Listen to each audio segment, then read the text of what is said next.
இருக்கோம். இந்த புரோட்டாவால நமக்கு என்ன சக்தி கிடைக்க போகுது அப்படின்னு கேட்டீங்கன்னா ஒரு சக்தியும் கிடைக்கிறது இல்ல. வெறும் டேஸ்டுக்காக மட்டும்தான் சாப்பிடுறோம். புரோட்டா சாப்பிடறதுனால உடம்புக்கு கேடு தான் வரும். இரண்டாம் உலக போர்ல கோதுமை பற்றாக்குறையால மைதா மாவால செஞ்ச உணவுப் பொருட்கள் தமிழ்நாட்டுல பரவலா யூஸ் பண்ண ஸ்டார்ட் பண்ணாங்க. புரோட்டாவும் ஃபேமஸ் ஆச்சு. நல்லா அரைச்ச கோதுமை மாவு மஞ்சள் கலர்ல இருக்கும். இது கூட பென்சைல் பெராக்சைடு சேர்த்து அதை வெள்ளையா ஆக்குறாங்க. இதுதான் மைதா. இந்த கெமிக்கல் நம்ம முடிக்கு டை அடிக்க யூஸ் பண்றது. மைதாவால செஞ்ச உணவுப் பொருட்களை முதல்ல குதிரைங்களுக்கு கொடுத்துட்டு வந்தாங்க.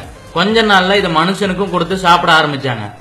இதுல இருக்க அலாக்சன் அப்படிங்கிற கெமிக்கல் சோதனை கூடத்துல எலிக்கு நீரிழிவு நோய் வர்றதுக்காக கொடுக்கறாங்க. இதனால மனுஷனுக்கும் இந்த நோய் வர்றதுக்கு நிறையவே சான்ஸ் இருக்கு.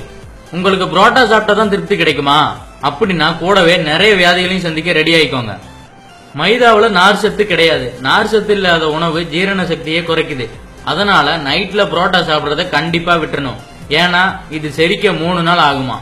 மேலும் புரோட்டா சாப்பிடறதுனால சிறுநீரக கல், இருதய கோளாறு, மாரடைப்பு வர்றதுக்கு நிறையவே சான்ஸ் இருக்கு. புரோட்டாவை மட்டும் சொல்ல வரல, மைதாவால செஞ்ச எல்லா உணவுப் பொருட்களும், பேக்கரி ஐட்டம்ஸ், கேக் இதெல்லாம் தான். நீங்களோ இல்ல வீட்டுல இருக்கவங்க கேக்குறாங்களேன்னு புரோட்டாவை வாங்கிட்டு போய் சாப்பிடாதீங்க. குழந்தைங்களுக்கு இது ரொம்பவே கேடு. நம்ம பக்கத்து ஸ்டேட்டான கேரளாவில புரோட்டாவை பேன் பண்றதுக்கு இப்பயே பிரச்சாரம் பண்ண ஸ்டார்ட் பண்ணிட்டாங்க. யூரோப்பியன் கண்ட்ரிஸ், சைனா போன்ற நாடுகள்ல இந்த மைதா பொருட்களை விற்க தடை பண்ணியிருக்காங்க. இப்படி எந்த சத்துமே இல்லாத இந்த புரோட்டாவை வெறும் டேஸ்டுக்காக மட்டும் சாப்பிட்டுட்டு தேவையில்லாத நோய்களை நீங்களே வாங்கிக்காதீங்க. அதனால புரோட்டா சாப்பிடுறத அவாய்ட் பண்ணுவோம். ஹெல்த்தியான ஃபுட்ஸை மட்டும் சாப்பிடுவோம்.